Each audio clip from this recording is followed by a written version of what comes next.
I'm Jason Scorza. I'm Associate Provost for Global Learning here at Fairleigh Dickinson University.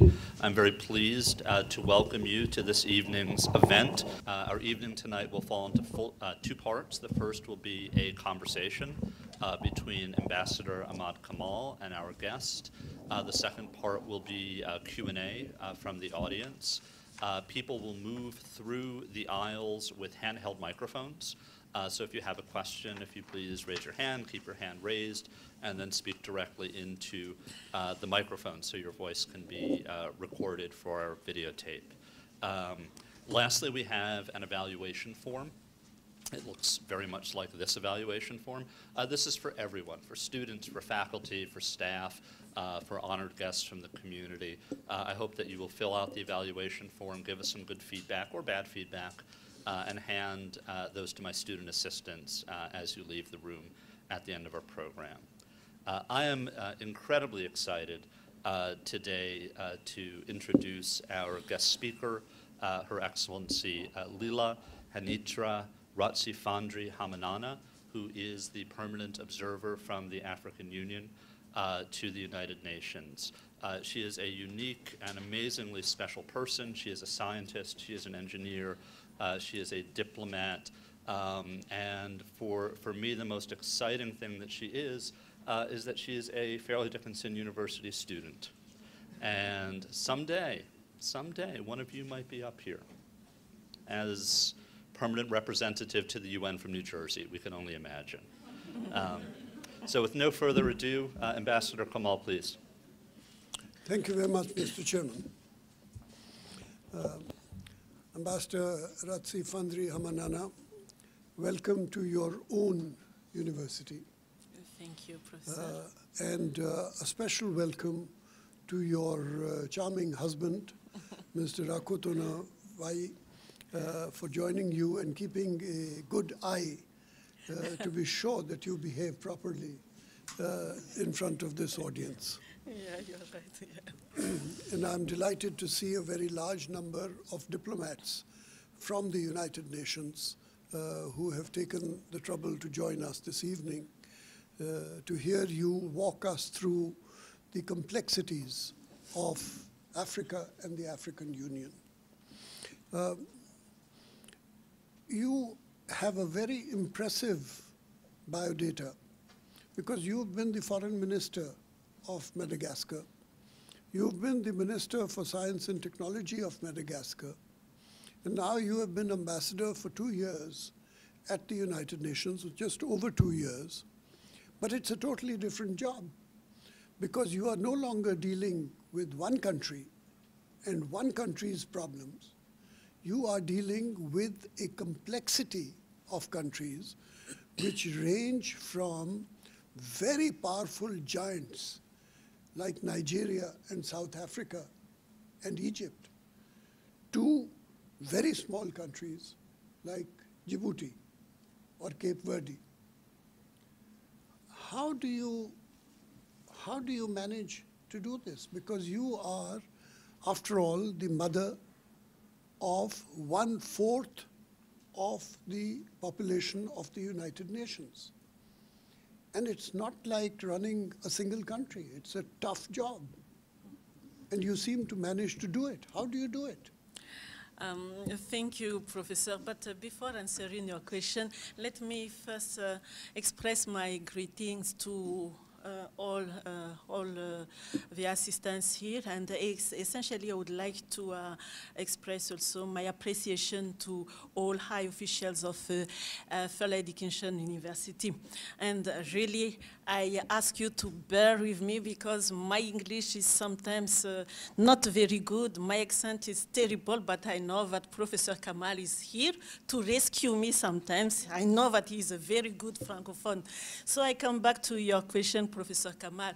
Yes, as you were told, this work is not so, it's not so easy. It's not like what I have been entitled before, because before before coming here in New York, I was ambassador also in Senegal. It is a bilateral station, and I just dealing with one country, so that's why it's really different. Now I have to deal with all issues of interest to Africa at the UN. I have to monitor various issues from political, peace and security, economic and social issues, all issues with interest to Africa. And it means that I have to attend a lot of meetings, a lot of conferences. I have to make report. I have to prepare statement, to make some interventions. I have also to deal with the African group in New York. It means 53 countries. It entails the preparation of meetings, the organization of their meetings. I think they meet almost 5 times in a month. So we have to organize it, and then the meetings of experts, the meetings of some sub-regional groupings also. There are a lot of works. It's exciting indeed. I have also to deal with some organizational and administrative issues, tasks, and of course functions. And sometimes I have also to go to Africa to attend the summit of the African Union twice a year, at least twice a year. I have to go to Africa to attend the summit. That's what I am tasked here in New York. A lot of work, but as I told, it is exciting, and I very much appreciate this work because it gives me a sight on overall issues we are discussing within the UN. Let me just tell something about the size of the countries. You are talking about Nigeria, about Egypt. Nigeria is almost 140 million population. After Nigeria, the biggest also is Ethiopia, and after that is Egypt. But there is no difference, no differentiation about the size within the African Union, even if it is small countries like Seychelles. Seychelles is the smallest with 78,000 inhabitants, and then after Seychelles it is Sao Tome Principe. Of course, those are all small islands, but there is no differentiation at all about the size. Even if it is big country or small country, they have equal voice, they have equal importance within the African Union. That's the rules. Yes, but remember that you are not just the ambassador of the African Union. You are the ambassador of everybody here, because everybody here has ancestors who came from Africa. So everybody in this audience is an African in origin. I don't know you. How about me you, too. Professor? Me too.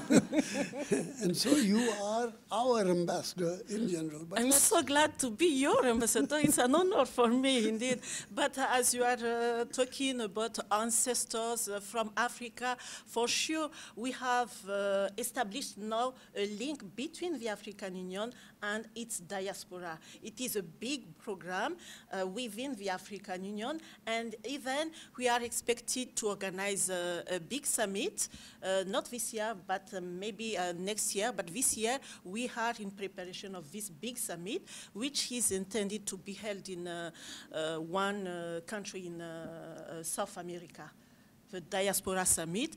And I think South Africa is one of the leading countries of this program. But let's come back to Africa and the African Union. You spoke of 53 members. Yeah. But there are, I know that one country, which is Morocco, is not a member of the African Union. Now, Africa has 53 countries. One country is not a member of the African Union, and yet you have 53 members. This is magic. It's not magic.